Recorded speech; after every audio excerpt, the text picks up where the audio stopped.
அனைவருக்கும் வணக்கம். எல்லோரும் எப்படி இருக்கீங்க? நம்ம மாடி தோட்டத்தில் மஞ்சள் அறுவடை. இது வெள்ளை மஞ்சளுக்கு கீழே நிறைய நீர்க்காய்கள் இருக்குது. அது நமக்கு பயன்படாதுன்னு நினைக்கிறேன். இருந்தாலும் பரவாயில்ல. மற்றபடி வெள்ளை மஞ்சள், நம்மளோட சமையல் மஞ்சள், விரலி மஞ்சள் சொல்லுவோம் இல்லையா, மஞ்சள் எல்லாத்தையுமே இன்றைக்கி அந்த பெரிய க்ரோ பேக்கில் இருக்க ஒட்டுமொத்த மஞ்சளையும் இன்றைக்கி அறுவடை பண்ணிடலாம் அப்படின்னு சொல்லி தான் இறங்கியிருக்கோம். ஸோ மஞ்சள் சமையல்லையும் சரி, மருத்துவத்துலேயும் சரி ரொம்ப முக்கியத்துவம் வாய்ந்த ஒரு பொருள். இந்த முறை நாமளே இந்த மஞ்சள் தூளாக அரைக்கலாம் அப்படின்னு சொல்லி தான் நிறையவா போட்டிருக்கோம். ஸோ ஒரு செடியிலையுமே அவ்வளோ மஞ்சள் காய் வச்சுருக்கு. ஸோ எல்லாத்தையும் பிடுங்கி எடுத்துடலாம்.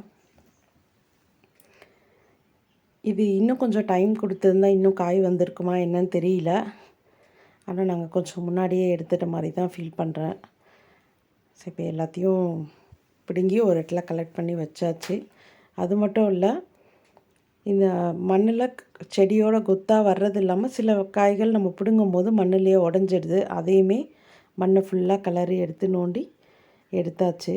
ஸோ இப்போ இதை எல்லாத்தையுமே இந்த செடியிலேருந்து கழுங்க வரைக்கும் தனியாக வெட்டி பிரித்து எடுத்துடலாம். அந்த மாதிரி வெட்டும் போது பார்த்திங்கன்னா அந்த தண்டு பகுதி கூட அவ்வளோ மஞ்சள், அவ்வளோ தூரம் வரைக்கும் அந்த மஞ்சள் இருக்குது. அந்த வாசனை ரொம்ப சூப்பராக இருக்குது.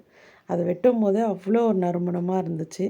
ஸோ ஒரு வழியாக எல்லாத்தையுமே அந்த செடியிலேருந்து கிழங்கு பகுதியை மட்டும் தனியாக வெட்டி எடுத்து பிரித்து எடுத்துகிட்டு நம்ம இது பண்ணிக்கலாம். இந்த பேக் ஃபுல்லாக தான் இருந்துச்சு. இந்த ஒரு பேக் ஃபுல்லாக இருந்தது தான் நமக்கு அவ்வளோ கிழங்குமே.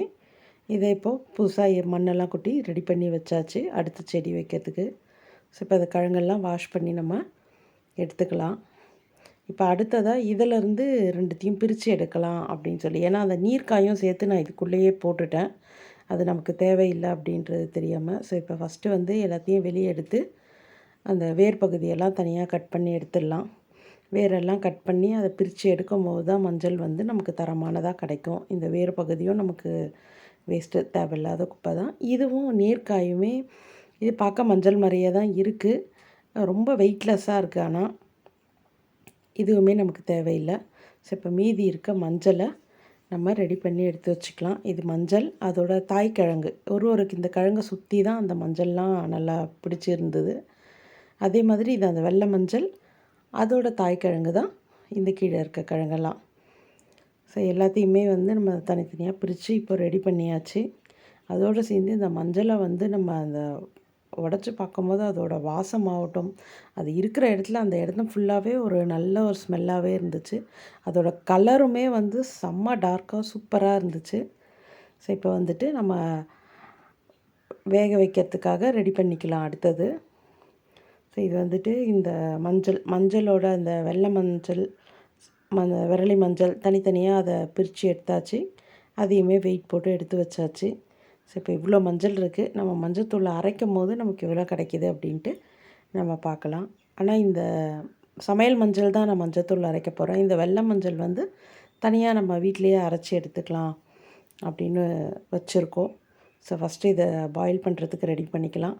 இன்னொரு பக்கம் அடுத்தது விதைக்கிறதுக்காக விதை மஞ்சள் கொஞ்சம் எடுத்து வச்சுட்டேன். ஸோ இப்போ பாயில் பண்ணுறதுக்கு நம்மளோட ராக்கெட் ஸ்டவ்வில் தான் நம்ம பாயில் பண்ண போகிறோம். இந்த அடுப்புக்கு ஒரு வரலாறு இருக்குது. நான் அதை அடுத்த வீடியோவில் சொல்கிறேன். நன்றி. நலம் பெறுக, வளம் பெறுக.